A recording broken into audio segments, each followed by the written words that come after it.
Om Swastiastu. Assalamualaikum warahmatullahi wabarakatuh. Shalom, salam sejahtera untuk kita semua. Salam harmoni. Selamat sore, Ibu Werastuti. Terima kasih atas kesempatan yang diberikan kepada saya. Di sini saya izin untuk mempresentasikan hasil analisis saya terkait dengan laporan keberlanjutan perusahaan yang telah saya analisis. Sebelumnya, saya izin share screen terlebih dahulu.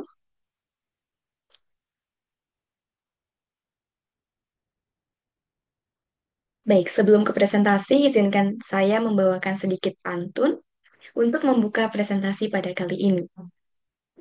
Jalan-jalan ke pasar, jangan lupa membeli semangka. Kembali lagi dalam presentasi saya, semoga tidak bosan ya. Sebelumnya, perkenalkan nama saya Ninyuman Suarini dengan NIM 23170510029. Saya dari kelas 4C Akuntansi. Di sini saya akan mempresentasikan hasil analisis saya terkait dengan laporan keberlanjutan dari PT Bank OCBC NISP Tbk atau biasa disebut dengan NISP. Langsung saja di gambaran perusahaan, yang mana Bank OCBC NISP Tbk ini bergerak di bidang jasa perbankan umum dan juga syariah. Bank ini didirikan pada bulan April 1941 dengan nama awalnya yaitu NP, Netherlands Indices Spar and Deposit Bank atau NISP, dengan fokus sebagai bank tabungan.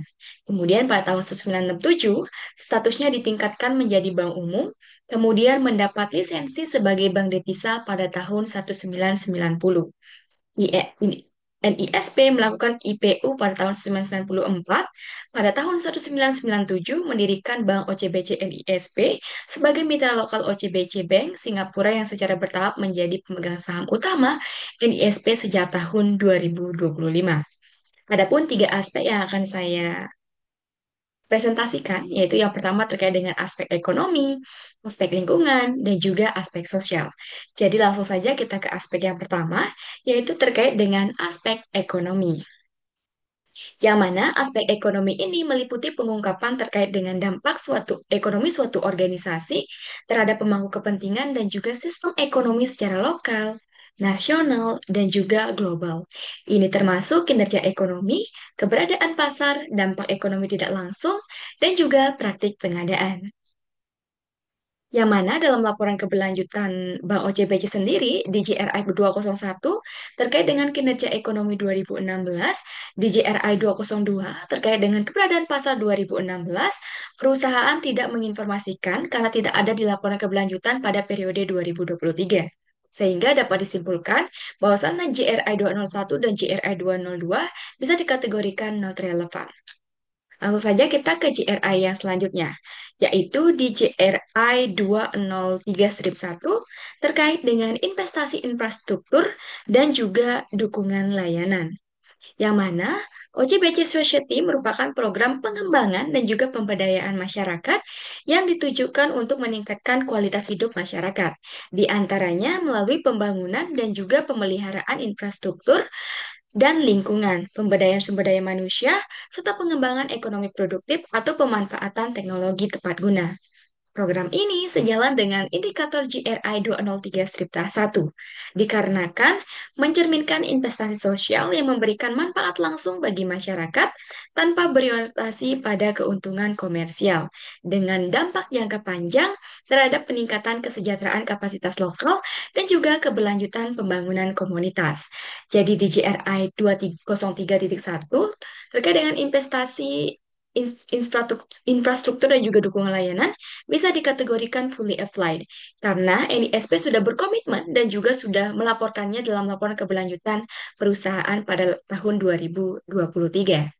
Kemudian dilanjutkan dengan GRI 203-2 terkait dengan dampak ekonomi tidak langsung yang signifikan, di mana ada di halaman 214, yang mana program UKM wanita yang didanai melalui Gender Bond hasil kerjasama dengan IFC merupakan bentuk nyata kontribusi bank terhadap dampak ekonomi tidak langsung. Sebagaimana dimaksud dalam GRI 203-2, pembiayaan sebesar 1,375 triliun dengan tenor 5 tahun ini mendukung pemberdayaan ekonomi perempuan melalui akses permodalan yang lebih inklusif. Hingga akhir tahun 2023, sebanyak 1.327 nasabah UKM wanita telah menerima penyaluran kredit yang berkontribusi terhadap pertumbuhan usaha mikro dan menengah yang dimiliki oleh perempuan. Dampak tidak langsung dari program ini mencakup peningkatan pendapatan rumah tangga, penciptaan lapangan kerja lokal, penguatan peran perempuan dalam perekonomian, serta pengurangan kesenjangan gender dalam akses keuangan. Jadi secara keseluruhan, inisiatif ini mencerminkan upaya strategis dalam memperkuat ekonomi lokal dan juga mendukung tujuan pembangunan berkelanjutan, terutama dalam hal kesetaraan gender dan juga pertumbuhan ekonomi inklusif. Jadi di GRI 203-2 ini juga dikategorikan fully applied karena NISP ini sudah berkomitmen dan sudah melaporkan terkait dengan dampak ekonomi tidak langsung yang signifikan dalam laporan keberlanjutan perusahaan. Selanjutnya, yaitu di GRI 204 terkait dengan praktik pengadaan 2016. Tepatnya di yang pertama, di GRI 204-1 terkait dengan proporsi pengeluaran untuk pemasok lokal, yang mana ada di halaman 203. Pada tahun 2021, 2022, dan 2023, proporsi penggunaan pemasok lokal tercatat sangat tinggi, masing-masing sebesar 98,7% pada tahun 2021, 98,5% pada tahun 2022, dan 98,6% pada tahun 2023. Sementara itu, proporsi pengeluaran kepada pemasok lokal mencapai 96,7% pada tahun 2021, 95,6% pada tahun 2022, dan 93,9% pada tahun 2023. Data ini menunjukkan komitmen keberkelanjutan perusahaan dalam mengutamakan pemasok lokal sebagai bagian dari strategi mendukung ekonomi domestik. Penggunaan dan juga pengeluaran tinggi terhadap pemasok lokal turut berkontribusi pada pertumbuhan usaha-usaha lokal, menciptakan lapangan kerja, dan juga penguatan rantai pasok nasional sekaligus mencerminkan praktek bisnis yang berkelanjutan dan juga inklusif. Jadi di GRI 204-1 bisa dikategorikan fully applied karena perusahaan telah berkomitmen dan juga sudah melaporkan terkait dengan proporsi pengeluaran untuk pemasok lokal pada periode tahun 2023. Selanjutnya dilanjutkan dengan GRI 205 terkait dengan anti korupsi 2016. Partnya yang pertama di GRI 205-1 terkait dengan operasi-operasi yang dinilai memiliki risiko terkait dengan korupsi, di mana berada di halaman 167. Dalam laporan keberlanjutan, PD Bank OCBC NISP Tbk mengidentifikasi bahwa seluruh unit operasional termasuk kantor cabang dan juga kantor pusat secara berkala dinilai terhadap risiko terkait dengan korupsi.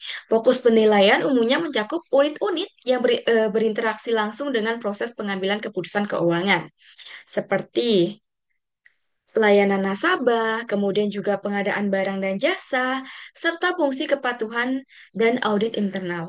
Operasi-operasi ini dinilai memiliki risiko tinggi karena keterlibatannya dalam transaksi bernilai besar, akses ke informasi sensitif, dan juga potensi konflik kepentingan. Di GRI 205-1 ini dikategorikan fully applied karena perusahaan telah berkontribusi dan juga berkomitmen dan juga melaporkan terkait dengan operasi-operasi yang dinilai memiliki resiko terkait dengan korupsi dalam laporan keberlanjutan periode tahun 2023. Kita lanjutkan ke GRI 205-2 terkait dengan komunikasi dan pelatihan tentang kebijakan dan prosedur anti korupsi.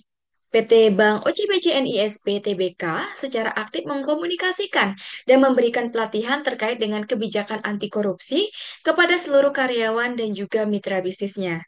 Setiap karyawan baru menerima salinan kode etik bank dan juga mengikuti pelatihan mengenai integritas, anti penyuapan dan juga anti korupsi sebagai bagian dari program orientasi. Selain itu, bank menyediakan pelatihan rutin dan materi komunikasi melalui berbagai saluran internal untuk memastikan pemahaman yang mendalam tentang kebijakan anti korupsi. Mitra bisnis termasuk pemasok juga diwajibkan untuk mematuhi kode etik pengadaan dan menjalani proses uji tuntas untuk memastikan kesesuaian dengan standar etika dan hukum yang berlaku. Sehingga dengan pendekatan ini, Bank OCBC NISP berkomitmen untuk membangun budaya integritas dan juga transparansi, serta memitigasi risiko korupsi dalam seluruh aspek operasional dan juga hubungan bisnisnya. Jadi dapat disimpulkan bahwasannya di JRI 205-2 ini dikategorikan fully applied karena perusahaan telah berkomitmen dan juga telah melaporkan terkait dengan komunikasi dan juga pelatihan tentang kebijakan dan prosedur anti korupsi dalam laporan keberlanjutan yang dibuat oleh perusahaan itu sendiri. Selanjutnya kita lanjutkan ke GRI 205-3 terkait dengan insiden korupsi yang terbukti dan juga tindakan yang diambil. Dalam laporan keberlanjutan ada di halaman 232, yang mana PT Bank OCBC NISP secara transparan melaporkan bahwa hingga saat ini tidak terdapat insiden korupsi yang terbukti dalam operasionalnya. Bank telah mengimplementasikan sistem whistleblowing yang memungkinkan karyawan dan pihak eksternal untuk melaporkan dugaan pelanggaran secara anonim. Sehingga dengan jaminan perlindungan identitas pelapor dan tindak tegas terhadap pelanggar yang teridentifikasi. Selain itu, bank juga rutin melakukan audit internal dan eksternal untuk memastikan kepatuhan terhadap kebijakan anti korupsi dan mendeteksi potensi risiko. Yang mana dapat disimpulkan di JRI 205-3 ini juga dikategorikan fully applied karena perusahaan telah berkomitmen dan juga sudah melaporkan terkait dengan insiden korupsi yang terbukti dan juga tindakan yang diambil dalam laporan keberlanjutan perusahaan periode 2023. Baik, kita lanjutkan ke GRI 206. Perilaku anti persaingan 2016. Jadi yang pertama yaitu terkait dengan GRI 206-1, langkah-langkah hukum untuk perilaku anti persaingan, praktik anti pakat dan juga monopoli. Tepatnya ada di halaman 230, yang mana bank tidak mendukung perilaku anti persaingan, praktik antitrust maupun monopoli dan berkomitmen menciptakan yang namanya transaksi yang adil, wajar, serta kompetitif. Komitmen ini diwujudkan melalui pendekatan kesetaraan dan juga perilaku yang adil kepada seluruh nasabah, termasuk dengan menawarkan produk sesuai dengan segmen pasar, menyediakan tenaga pemasaran yang memberikan arahan tepat, serta memastikan nasabah menerima informasi yang jelas dan juga tepat waktu sebelum mengambil keputusan finansial. Selain itu, bank juga mengelola keluhan nasabah secara tepat, independen, dan juga efektif sebagai bagian dari upaya membangun praktik bisnis yang sehat dan beretika. Hingga saat ini, tidak terdapat langkah hukum terhadap bank terkait dengan praktik anti persaingan. Jadi, dapat disimpulkan bahwasanya di GRI 206-1 ini juga dikatakan fully applied karena perusahaan telah berkomitmen dan juga telah melaporkan terkait dengan langkah-langkah hukum untuk perilaku anti persaingan, praktik anti plakat dan juga monopoli dalam laporan keberlanjutan yang dibuat oleh perusahaan. Selanjutnya di JRI 207 terkait dengan pajak 2019, di mana JRI 207-1 ini dikategorikan not relevan. Mohon maaf, maksud saya 207-1 sampai dengan 207-4 dikategorikan not relevan karena perusahaan tidak melaksanakan dan juga tidak ada di laporan keberlanjutan pada periode tahun 2023.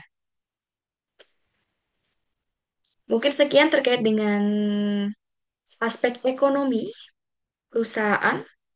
Kita lanjutkan ke aspek lingkungan, yang mana aspek lingkungan ini mencakup berbagai indikator yang berkaitan dengan dampak organisasi terhadap lingkungan, seperti pemanfaatan sumber daya, emisi, limbah, hingga keanekaragaman hayati.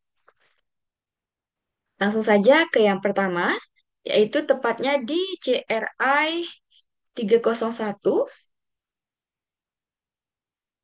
terkait dengan material 2016. Dalam laporan di JRI 301-1 sampai JRI 301-3, JRI 302-2, dan juga 5 dikategorikan not relevan karena perusahaan tidak melaksanakan dan juga tidak ada di laporan keberlanjutan pada tahun 2023. Jadi langsung saja kita lanjutkan ke JRI 302-1 yang pertama, yang mana terkait dengan konsumsi energi dalam organisasi. Tepatnya di halaman 210, yang mana pada tahun 2023 total konsumsi energi PT Bank OCBC NIS PTBK ini mencapai 90,6,286 GJ, meningkat dari 80,339 GJ pada tahun 2022 dan 69,357 GJ pada tahun 2021. Peningkatan ini terutama disumbang oleh konsumsi listrik sebesar 23,2003,156 kWh dan juga penggunaan bahan bakar bensin sebanyak 394,020 liter atau 13,475 GJ. Dibandingkan tahun sebelumnya, baik penggunaan listrik maupun bahan bakar mengalami kenaikan, sehingga hal ini menunjukkan peningkatan aktivitas operasional pasca pandemi. Meski demikian, tren ini perlu dikelola dengan pendekatan efisiensi energi untuk memastikan keberlanjutan dan juga pengurangan jejak karbon di masa depan. Jadi dapat disimpulkan bahwasanya di JRI 302-1 ini sudah dikategorikan fully applied karena perusahaan telah berkomitmen dan juga telah melaporkan terkait dengan JRI 302-1 konsumsi energi dalam organisasi dalam laporan keberlanjutan perusahaan periode 2023. Dilanjutkan dengan GRI 302-3 terkait dengan intensitas energi, tepatnya di halaman 210. Yang mana pada periode 2021 hingga 2023, intensitas pemakaian listrik dan juga energi perusahaan menunjukkan tren peningkatan. Intensitas konsumsi listrik per meter persegi naik dari 129 kWh pada tahun 2021 menjadi 123 kWh pada tahun 2022 dan meningkat signifikan ke 146 kWh pada tahun 2023. Seiring bertambahnya luas area operasional yang dari 149,1811 menjadi 157,222.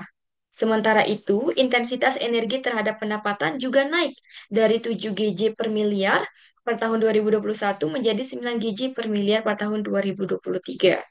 Meskipun total pendapatan tumbuh menjadi 9,694 miliar dan menjadi 11,313 miliar, peningkatan intensitas ini mengindikasikan bahwa pertumbuhan energi tidak sepenuhnya sebanding dengan efisiensi, sehingga perlu diikuti dengan strategi pengelolaan energi yang lebih baik untuk mendukung yang namanya efisiensi dan juga keberlanjutan operasional perusahaan. Jadi di JRI 302-3 ini juga dikategorikan fully applied karena perusahaan telah melaporkan terkait dengan intensitas energi dalam laporan keberlanjutan yang dibuat oleh perusahaan. Kita lanjutkan ke JRI 302-4 terkait dengan pengurangan konsumsi energi. Tepatnya di halaman 210 dalam laporan keberlanjutan perusahaan ini, yang mana PT Bank OCBC NIS PTBK menunjukkan komitmen terhadap pengurangan konsumsi energi dan pengelolaan emisi karbon melalui berbagai inisiatif untuk menetralkan emisi dari operasionalnya, yaitu skop 1, 2, dan juga 3.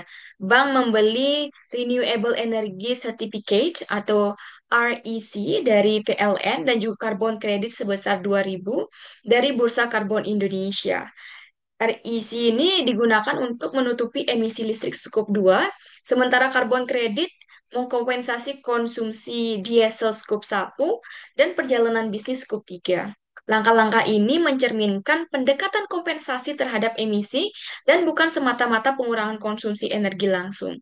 Namun tetap sejalan dengan prinsip karena perusahaan telah berkontribusi pada target menuju netral karbon dan juga mendorong transisi ke energi yang lebih bersih. Jadi di GRI 302-4 ini dikategorikan fully applied karena perusahaan telah berkomitmen dan juga telah melaporkan terkait dengan pengurangan konsumsi energi dalam laporan keberlanjutan yang dibuat oleh perusahaan. Selanjutnya kita berbalik ke GRI 303 terkait dengan air dan effluent 2018. Yang pertama yaitu di GRI 303-1, interaksi dengan air sebagai sumber daya bersama, tepatnya di halaman 211. Yang mana pada tahun 2023, PT Bank OCBC NIS PTBK berkomitmen untuk mengelola penggunaan air sebagai sumber daya bersama melalui berbagai inisiatif lingkungan. Bank ini menyalurkan pembiayaan berkelanjutan sebesar 32,3 triliun dengan saat 13,1 triliun diantaranya dialokasikan untuk proyek-proyek berwawasan lingkungan, termasuk pengelolaan air, energi terbarukan, dan juga pengelolaan limbah. Jadi di GRI 303-1 ini dikategorikan fully applied karena perusahaan telah berkomitmen dan juga telah melaporkan dalam laporan keberlanjutan periode tahun 2023. Selanjutnya di GRI 303-2 perusahaan tidak melaporkan, jadi dikategorikan not relevan. Lanjut saja ke GRI 303-3 terkait dengan pengambilan air di mana ada di halaman 211. Jadi, seluruh kebutuhan air dari PT Bank OCBC NIS PTBK ini diperoleh dari pasokan PDAM dan juga digunakan untuk mendukung operasional kantor. Kemudian dibuang ke sistem limbah umum. Meskipun tidak melakukan pengambilan langsung dari sumber alam seperti air tanah ataupun permukaan, bank tetap menerapkan kebijakan internal dalam pengelolaan sumber penggunaan air. Salah satu inisiatif pengurangan dampak tersebut adalah di antaranya pemanfaatan sistem daur ulang air atau water recycling untuk menyiram tanaman yang menunjukkan komitmen terhadap efisiensi dan juga konservasi air dalam kegiatan operasional perusahaan sehari-hari. Jadi dapat dikategorikan bahwasannya di GRI 303-3 ini juga dikategorikan fully applied karena perusahaan telah berkomitmen dan juga telah melaporkan terkait dengan pengambilan air dalam laporan keberlanjutan perusahaan pada periode tahun 2023. GRI 303-4 tidak dilaporkan, jadi dapat dikategorikan not relevan. Kita langsung saja ke GRI 303-5 terkait dengan konsumsi energi. Tepatnya di halaman 211, yang mana pada tahun 2023, konsumsi air PT Bank OCBC NIS PTBK ini tercatat sebesar 100,979.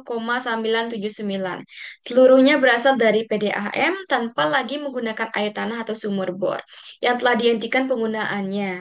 Konsumsi ini mengalami sedikit peningkatan dari tahun 2022 yang sebanyak 95,423, namun masih lebih rendah dibandingkan pada tahun 2021 yang sebanyak 109,362. Pergeseran penuh ke sumber air PDAM menunjukkan upaya bank dalam menggunakan sumber air yang lebih terkelola dan juga berkelanjutan. Jadi di GRI 303-5 ini dapat dikategorikan fully applied karena perusahaan telah berkomitmen dan juga telah melaporkan terkait dengan konsumsi air yang digunakan oleh perusahaan dalam laporan keberlanjutan yang dibuat oleh perusahaan itu sendiri. Baik, untuk selanjutnya, GRI 304 terkait dengan keanekaragaman hayati 2016.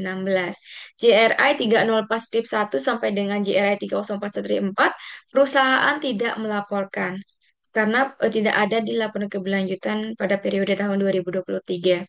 Jadi dapat dikategorikan not relevant. Langsung saja kita lanjut ke GRI 305 terkait dengan emisi 2016. Jadi yang pertama, tepatnya di GRI 305-1, emisi GRK cakupan 1 langsung. Tepatnya di halaman 211. Yang mana pada tahun 2023, emisi GRK atau gas rumah kaca langsung skop 1, PT Bank OCBC NIS PTBK berasal dari konsumsi bahan bakar, terutama solar, untuk operasional kendaraan dan juga genset. Bank secara rutin mengukur dan juga melaporkan emisi ini sebagai bagian dari komitmen terhadap transparansi dan pengelolaan dampak lingkungan untuk mengurangi jejak karbonnya. Bank melakukan kompensasi atas emisi skop 1 melalui pembelian karbon kredit sebesar 2.000 sebagai bentuk langkah konkret menuju target netral karbon. Jadi dapat dikategorikan di JRI 305-1 ini sendiri fully applied karena perusahaan telah berkomitmen dan juga telah melaporkan dalam laporan keberlanjutan perusahaan pada periode tahun 2023. Kita lanjutkan ke GRI 305-2 terkait dengan emisi energi GRA cakupan 2 tidak langsung. Tepatnya di halaman 211 juga, yang mana pada tahun 2023 emisi tidak langsung ataupun bisa disebut dengan skop 2 eh, yang berasal dari konsumsi listrik mencapai 20,357 ton, naik dari 16,166 ton pada tahun 2022 dan 17,121 ton pada tahun 2021. Kenaikan emisi ini sejalan dengan meningkatnya konsumsi listrik operasional seiring ekspansi dan aktivitas bisnis yang kembali meningkat pasca pandemi.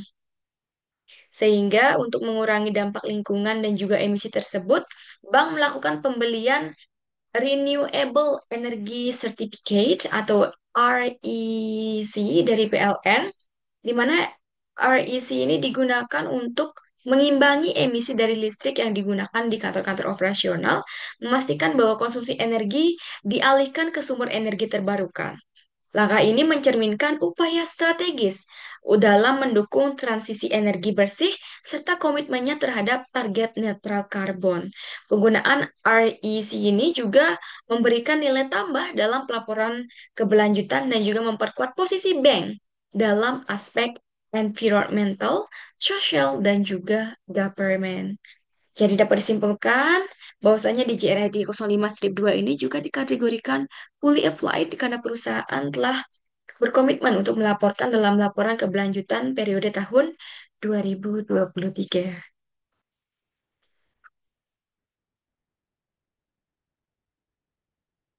Baik, langsung saja kita lanjut ke GRI 305-3 terkait dengan emisi GRK cakupan 3 tidak langsung lainnya.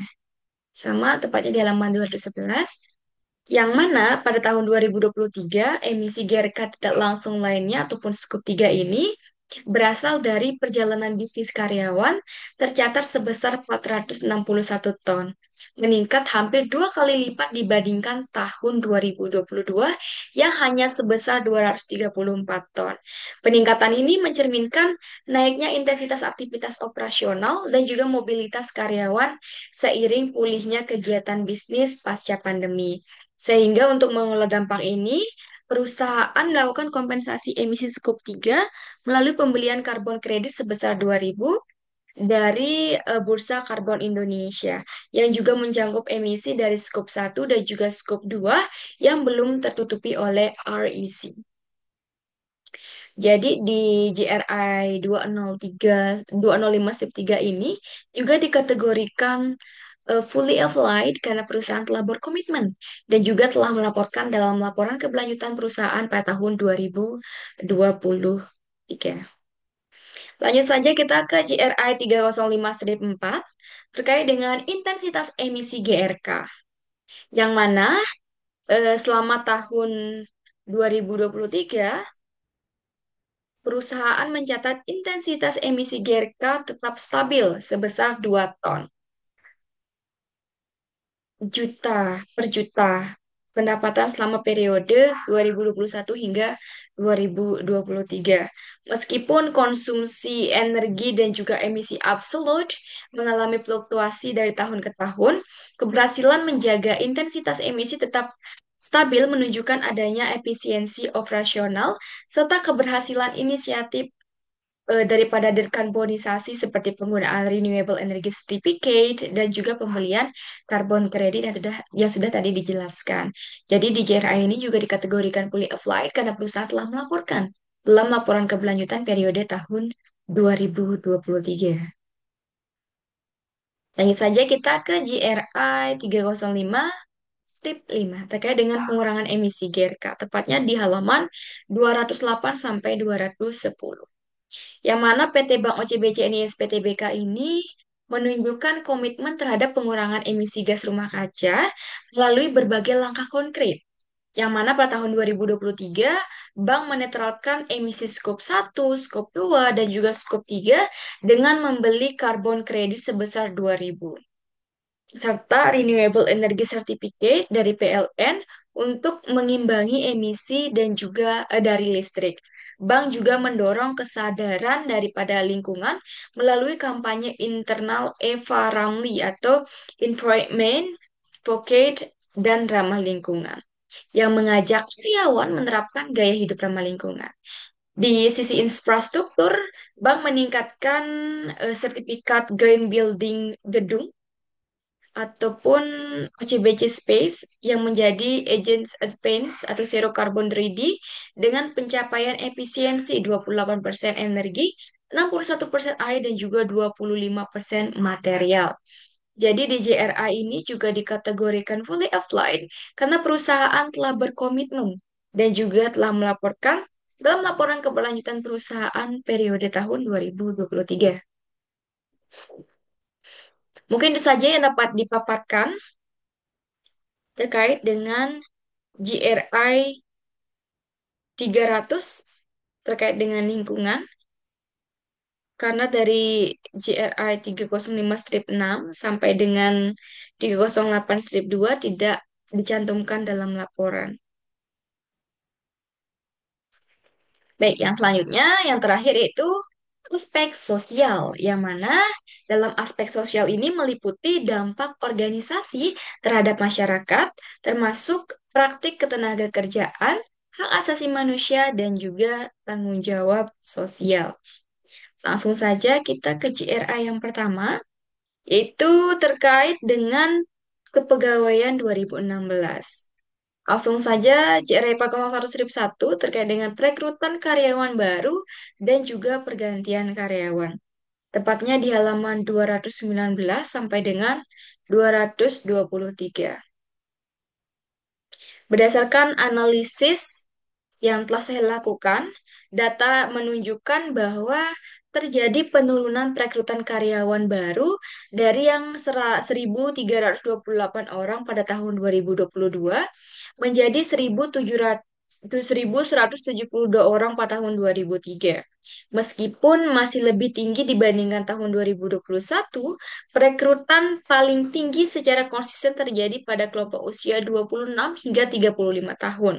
Sehingga hal ini mencerminkan fokus perusahaan pada tenaga kerja usia produktif. Sementara perekrutan usia di atas 45 tahun sangat rendah. Dari sisi gender, perekrutan relatif seimbang setiap tahun dengan sedikit dominasi oleh pria.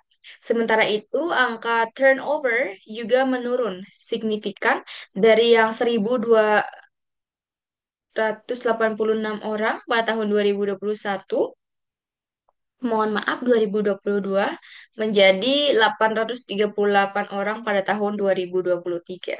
Tetapi tetap menunjukkan bahwa kelompok usia 26 sampai 35 tahun memiliki tingkat keluar tertinggi.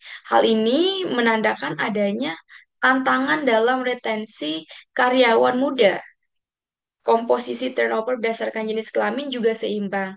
Berdasarkan wilayah, region 2 itu mencatat perekrutan dan juga turnover tertinggi setiap tahun. Hal ini menunjukkan wilayah ini menjadi pusat pertumbuhan sekaligus menghadapi tantangan dalam mempertahankan karyawan. Jadi di JRI yang pertama ini juga dikategorikan fully offline karena perusahaan telah melaporkan terkait dengan perekrutan karyawan baru dan juga pergantian karyawan dalam laporan keberlanjutan yang dibuat oleh perusahaan. Saya lanjutkan ke yang kedua, yaitu di JRI per 01-2 terkait dengan tunjangan yang diberikan kepada karyawan purna waktu yang tidak diberikan kepada karyawan pada kurun waktu tertentu ataupun paruh waktu, tepatnya di halaman 217. Bank memberikan tunjangan kesehatan dan juga kesejahteraan kepada seluruh karyawan, baik tetap maupun tidak tetap.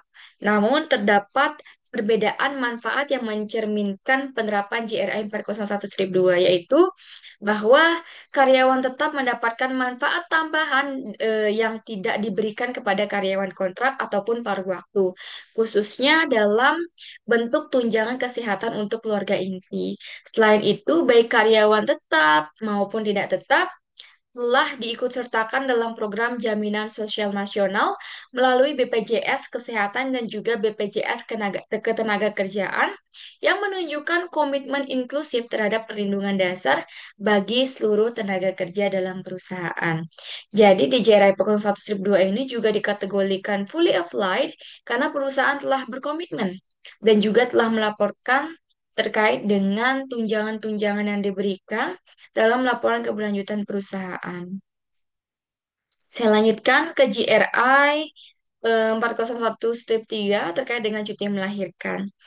Dari total 5.766 pegawai yang mengajukan cuti, terdapat 213 kasus cuti melahirkan dan juga keguguran, serta 105 cuti paternity. Hal ini menunjukkan bahwa perusahaan telah memberikan hak cuti melahirkan dan juga cuti ayah sesuai regulasi. Angka ini mencerminkan komitmen perusahaan terhadap dukungan keseimbangan kerja dan keluarga, serta kepatuhan pada standar ketenagakerjaan terkait dengan perlindungan hak reproduksi. Jadi DJRI ini juga dikategorikan fully applied karena perusahaan telah berkomitmen dan juga telah melaporkan terkait dengan cuti melahirkan dalam laporan keberlanjutan perusahaan. Kita lanjutkan ke GRI 402 terkait dengan hubungan tenaga kerja dan manajemen 2016.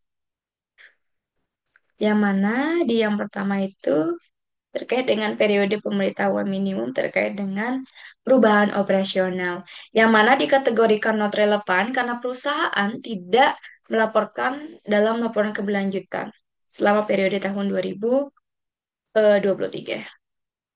Langsung saja kita lanjut ke GRI 403 terkait dengan kesehatan dan juga keselamatan kerja 2018. Yang pertama di GRI 403-1 terkait dengan sistem manajemen kesehatan dan keselamatan kerja, tepatnya di halaman 217. Perusahaan melalui pilar BISA, bank menunjukkan komitmen terhadap penerapan sistem manajemen kesehatan dan juga keselamatan kerja yang terintegrasi, fokus pada terciptanya lingkungan kerja yang aman dan juga nyaman, serta upaya menjaga keseimbangan kehidupan kerja dan karir, sejalan dengan prinsip yang telah ada. Dukungan terhadap kesejahteraan, kesehatan, dan juga keselamatan diberikan melalui berbagai inisiatif baik selama jam kerja maupun di luar jam kerja. Hal ini menunjukkan bahwa pendekatan ketiga tidak hanya bersifat reaktif, tetapi juga preventif dan juga holistik. Tujuannya adalah menjaga motivasi dan juga kinerja karyawan secara berkelanjutan yang menjadi bagian dari sistem manajemen K3 yang berorientasi pada perbaikan, keberlanjutan, dan juga kesehatan jangka panjang tenaga kerja perusahaan. Sehingga di JRI 403-1 ini dikategorikan fully applied karena perusahaan telah melaporkan dan juga telah berkomitmen terkait dengan layanan kesehatan kerja. Saya lanjutkan ke GRI 403-3, layanan kesehatan kerja halaman 219. Pelaksanaan sesi konsultasi psikologi private bagi 163 karyawan sepanjang Januari sampai dengan Desember 2023. Hal ini menunjukkan bahwa perusahaan menyediakan layanan kesehatan kerja yang mencakup aspek kesehatan mental, sejalan dengan prinsip-prinsip yang berlaku. Hal ini mencerminkan perhatian terhadap kesehatan holistik karyawan, tidak hanya fisik tetapi juga psikologis, serta upaya pencegahan risiko kerja yang dapat mempengaruhi kesejahteraan dan juga produktivitas daripada karyawan perusahaan. Jadi, di JRF 03-3 ini juga dikategorikan fully applied karena perusahaan telah berkomitmen dan juga telah melaporkan dalam laporan keberlanjutan perusahaan pada tahun 2023. Baik, kita lanjutkan ke GRI 403-4, tepatnya di halaman 219, terkait dengan partisipasi, konsultasi, dan juga komunikasi pekerja tentang kesehatan dan keselamatan kerja, yang mana telah terlaksana 282 sesi konsultasi psikologi private yang diikuti oleh 163 karyawan sepanjang Januari sampai dengan Desember 2023. Hal ini menunjukkan adanya saluran komunikasi dua arah antara perusahaan dan juga karyawan terkait dengan isu kesehatan kerja, khususnya kesehatan mental. Sehingga hal ini mencerminkan penerapan prinsip GRI, di mana karyawan diberi ruang untuk berpartisipasi dan juga menyuarakan kondisi serta kebutuhan mereka melalui konsultasi profesional. Inisiatif ini memperkuat keterlibatan pekerja dalam menjaga kesehatan dan juga kesehatan kerja selama proaktif. Jadi dapat disimpulkan bahwasanya GRI per 03-4 ini dikategorikan fully applied karena perusahaan telah melaksanakan dan juga telah berkomitmen di laporan keberlanjutan perusahaan yang telah ada. Lanjut ke GRI 403-6 terkait dengan peningkatan kualitas kesehatan pekerja, tepatnya di halaman 218. Yang mana dalam rangka meningkatkan kualitas kesehatan pekerja melalui kerjasama dengan grup OCBC, program My Wellness Fiesta. Hal ini mencerminkan komitmen perusahaan dalam meningkatkan kualitas kesehatan pekerja secara menyeluruh. Program ini tidak hanya fokus pada aspek fisik, tetapi juga mencangkup kesehatan mental, keselamatan kerja, dan juga kesejahteraan finansial.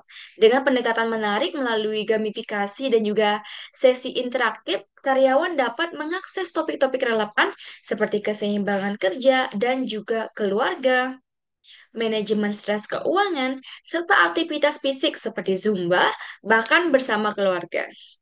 Sehingga hal ini menunjukkan pendekatan holistik dan juga preventif dalam peningkatan kualitas kesehatan pekerja, sekaligus mendorong keterlibatan aktif dari berkelanjutan dalam menjaga kesejahteraan pekerja. Sehingga JR 403-6 ini juga dikategorikan fully applied karena perusahaan telah berkomitmen dan juga telah melaporkan dalam laporan keberlanjutan pada periode 2023. Selanjutnya di JRA 403-3, mohon maaf, 403-8 terkait dengan pekerja yang tercakup dalam sistem manajemen kesehatan dan juga keselamatan kerja. Mohon maaf saya tidak cantumkan di sini bahwa karena kelupaan kayaknya. Langsung saja, yang mana pernyataan bahwa perusahaan menyatakan bahwa 100% karyawan telah memperoleh benefit kesehatan dan juga keselamatan kerja. Sehingga hal ini menunjukkan bahwa seluruh tenaga kerja perusahaan telah tercakup dalam sistem manajemen K3 yang diterapkan oleh perusahaan. Hal ini sejalan dengan prinsip GRI 403-8 yang menekankan cakupan penuh terhadap semua pekerja dalam pelaksanaan K3 formal. Cakupan 100% ini mencerminkan komitmen perusahaan untuk memastikan bahwa setiap karyawan tanpa terkecuali mendapatkan perlindungan dan juga akses terhadap fasilitas kesehatan dan juga keselamatan kerja sebagai bagian dari standar operasional yang berkelanjutan. Jadi GRI 403-8 ini bisa dikategorikan fully applied karena perusahaan telah berkomitmen dan juga telah melaporkan dalam laporan keberlanjutan perusahaan. Selanjutnya di JR 403-9 terkait dengan kecelakaan kerja, tepatnya di halaman 220.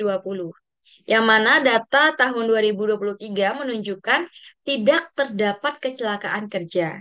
Sehingga hal ini mencerminkan bahwa perusahaan telah berhasil menerapkan sistem manajemen kesehatan dan juga keselamatan kerja secara efektif, sesuai dengan standar-standar yang ada.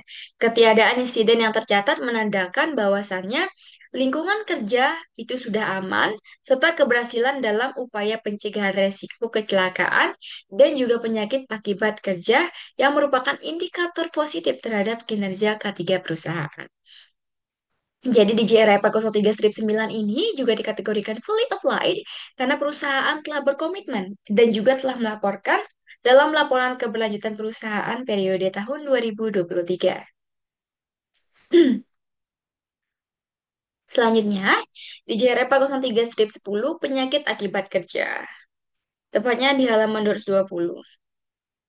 Yang mana data yang ada di laporan menunjukkan bahwasannya tidak terdapat penyakit akibat kerja. Sehingga hal ini mencerminkan bahwa perusahaan telah berhasil menerapkan sistem manajemen kesehatan dan juga keselamatan kerja yang secara efektif. Yang mana ketiadaan insiden ini menandakan bahwa lingkungan kerja itu sudah aman serta keberhasilan dalam upaya pencegahan resiko kecelakaan dan juga penyakit akibat kerja. Kita lanjutkan saja ya teman-teman. Ya, hmm, ke GRI 404 terkait dengan pelatihan dan pendidikan 2016. Yang pertama di GRI 404-1, rata-rata jam pelatihan per tahun per karyawan. Tepatnya di halaman 219, yang mana pada tahun 2023 rata-rata jam pelatihan per karyawan mencapai 60,8 jam, meningkat signifikan sebesar 125% atau 48,6 jam dibanding tahun sebelumnya. Peningkatan ini menunjukkan komitmen perusahaan terhadap pengembangan kompetensi dan juga peningkatan kapasitas karyawan. Investasi dalam pelatihan yang meningkat tajam ini mencerminkan fokus perusahaan pada pembelajaran berkelanjutan guna mendukung kinerja dan juga daya saing SDM perusahaan. Sehingga JRI 404-1 ini dikategorikan fully applied karena perusahaan telah berkomitmen dan juga melaporkan dalam laporan keberlanjutan periode tahun 2023. Kita lanjutkan ke GRI 404-2 terkait dengan program untuk meningkatkan keterampilan karyawan dan program bantuan peralihan, yang mana bank menunjukkan komitmen kuat terhadap pengembangan keterampilan karyawan melalui berbagai program pelatihan terstruktur dan juga berkelanjutan. Program pembelajaran dirancang dengan pendekatan Future Smart yang mencakup 7 pilar kompetensi masa depan yang dilaksanakan secara tatap muka, virtual, hybrid, serta melalui LinkedIn Learning dan juga e-learning. Hal ini mendorong pembelajaran mandiri dan juga adaptif untuk karyawan baru. Disediakan program New Employee Orientation atau NEO yang komprehensif dan wajib diselesaikan dalam 3 bulan pertama. Hal ini mencakup nilai-nilai perusahaan, etika, kepatuhan, serta resiko.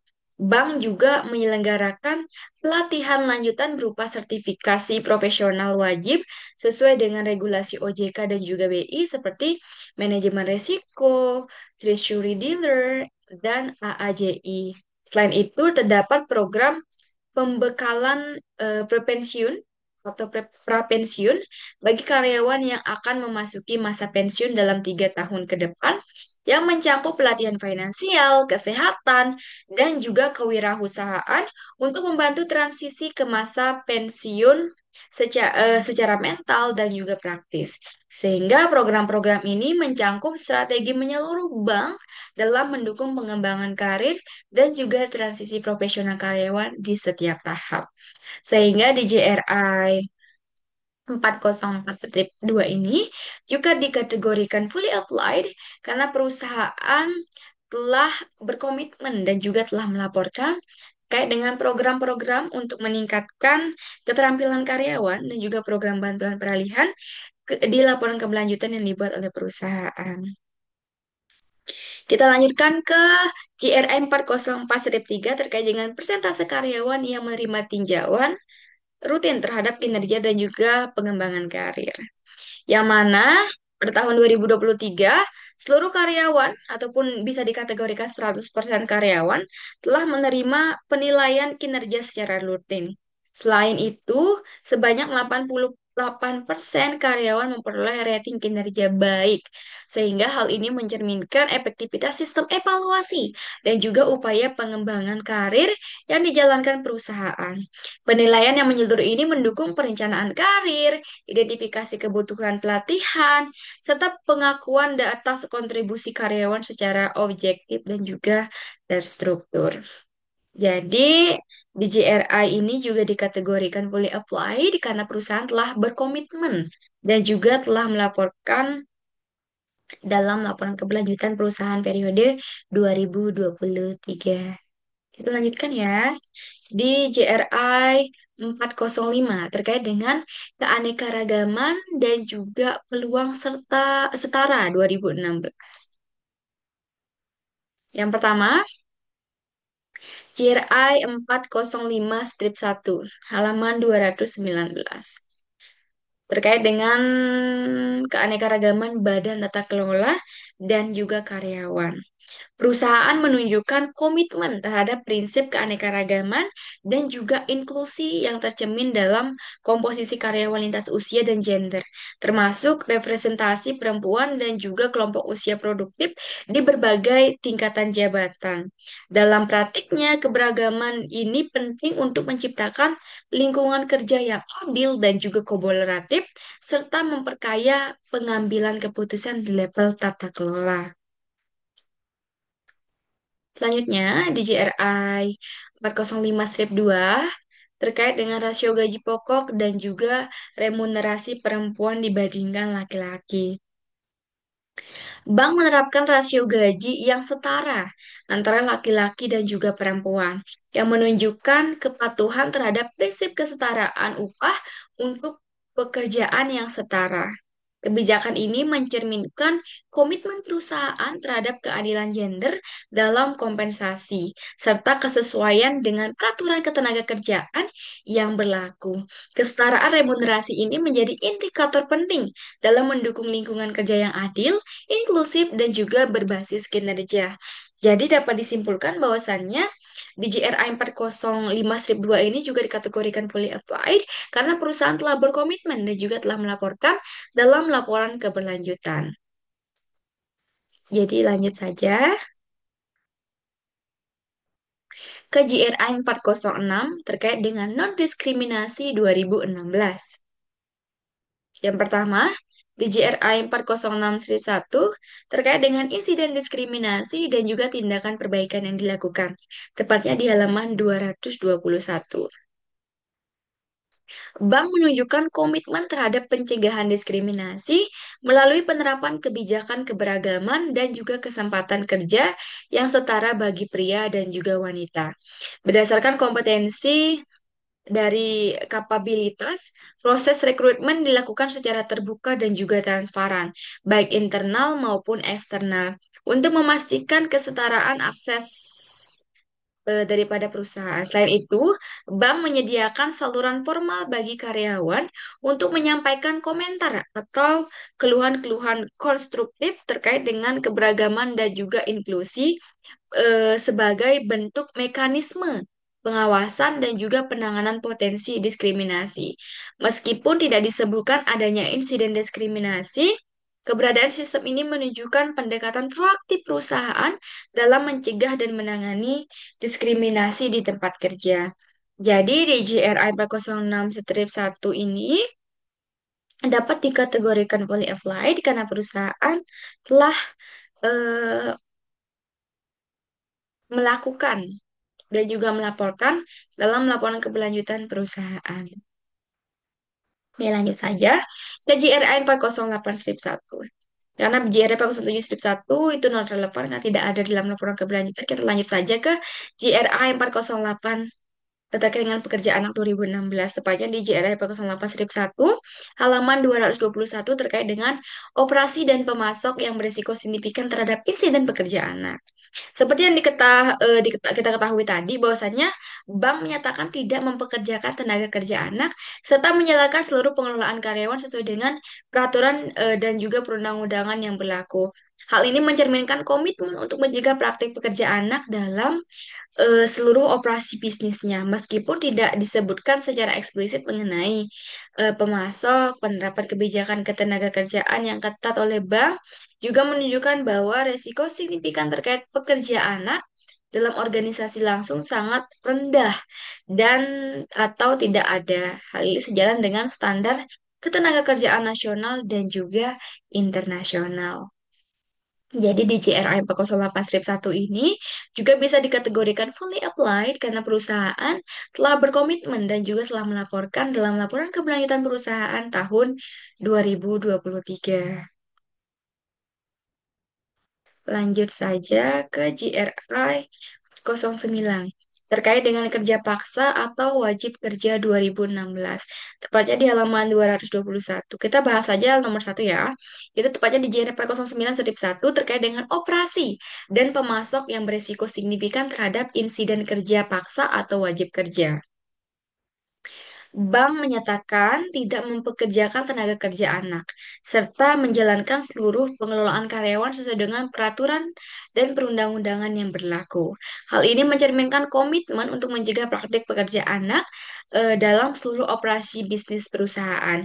Meskipun tidak disebutkan secara eksplisit mengenai pemasok, penerapan kebijakan ketenaga kerjaan yang ketat, namun, kebijakan-kebijakan yang ketat yang dilaksanakan oleh bank menunjukkan bahwa resiko signifikan terkait dengan pekerja anak pada operasional perusahaan sangat rendah, bahkan tidak ada.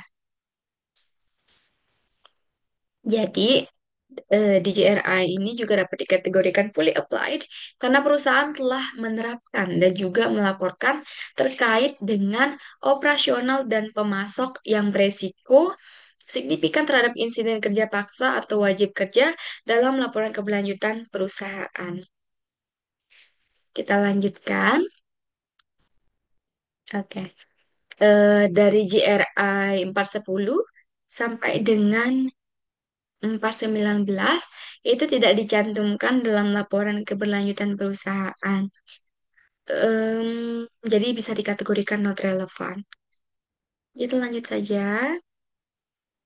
Baik, jadi dapat disimpulkan bahwasannya laporan keberlanjutan dari PT Bank OCBC NIS PTBK ini menunjukkan komitmen perusahaan dalam menjalankan bisnis secara bertanggung jawab dan juga berkelanjutan. Melalui laporan ini, NISP menegaskan kepatuhan terhadap prinsip-prinsip employment, social, dan juga governance, termasuk tanggung jawab sosial, inklusi, kesetaraan, perlindungan, dan juga tata kelola yang transparan.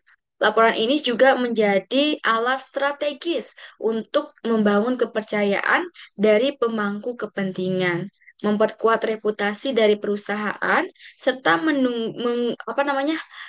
menunjang pengambilan keputusan yang lebih berkelanjutan, serta memastikan bahwa pertumbuhan bisnis selaras dengan kontribusi positif terhadap masyarakat dan juga lingkungan. Jadi itu yang dapat saya simpulkan terkait dengan hasil analisis yang telah saya laporkan terkait dengan perusahaan. Terima kasih saya ucapkan kepada Dr. Desa Nyumasi Werastuti atas attentionnya. Saya tutup dengan Parangsanti. Om Santi, Santi, Santi Om. Wassalamualaikum warahmatullahi wabarakatuh. Shalom, salam sejahtera untuk kita semua. Salam harmoni.